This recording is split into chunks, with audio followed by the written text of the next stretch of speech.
village, casting a golden hue on the River Obasi. Its gentle waters whispered secrets of old, carrying them from one generation to the next.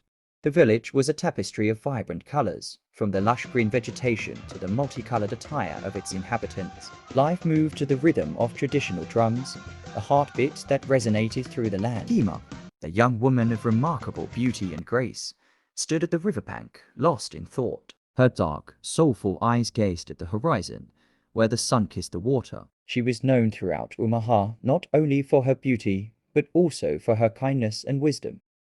Her reverie was interrupted by the sound of footsteps. She turned to see Chibuakum, a tall and strong young man with a kind face, walking towards her. Chibuakum had recently returned to the village after many years in the city, and his return had stirred the interest of many, particularly the women. "Good evening, Ucheoma," he greeted, his voice deep and soothing. "Good evening, Chibuakum," she replied, her voice soft yet confident. "What brings you to the riverbank at this hour?" "I often come here to think," he said, standing beside her. "The river has a way of clearing my mind." Ucheoma smiled, feeling an unexpected connection with him. "I come here for the same reason. It's a place of peace and reflection. As they stood together, watching the sun disappear, a gentle breeze rustled the leaves, and the river continued its eternal whisper. It was the beginning of something. The festival. The annual Omaha festival was a time of joy and celebration, where the entire village came alive with music, dance, and laughter. The air was filled with the aroma of delicious foods, and the villagers donned their most vibrant attire.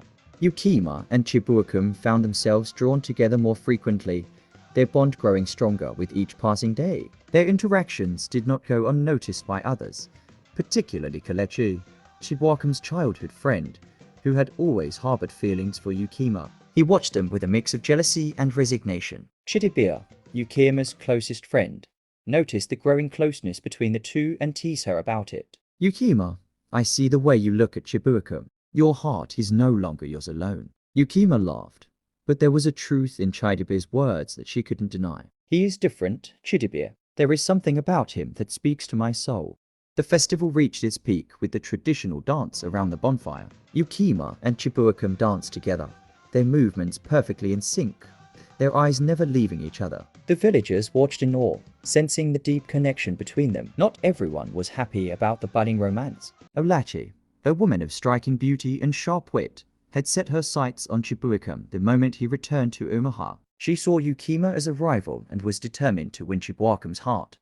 One evening, Olachi approached Ucheoma by the riverbank. "Ucheoma, you must know that Chibuakum and I have a history. He belongs with me." Ucheoma looked at Olachi, her heart aching. "Chibuakum is free to choose whom he loves, Olachi. If his heart is with you, then so be it."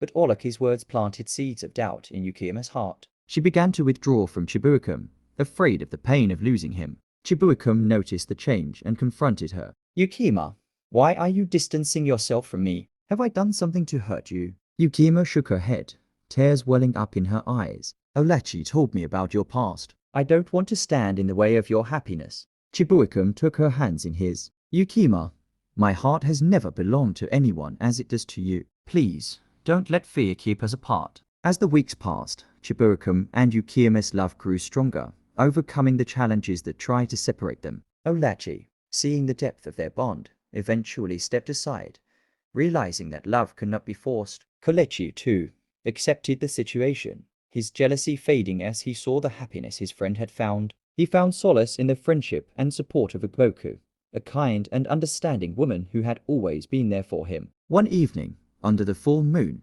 Chibuakum took Ucheoma to a secluded part of the riverbank. "Ucheoma, this river has whispered its secrets to us for so long. It's time I share mine with you." He knelt down, holding her hands. "Ucheoma, you are the whisper in my heart, the light in my life. Will you marry me?" Tears of joy streamed down her face as she nodded. "Yes, Chibuakum. 1,000 times, yes." The village of Omaha celebrated the union of Ucheoma and Chibuakum, a love story that would be whispered by the river for generations to come. Their love, tested by trials and strengthened by trust, became a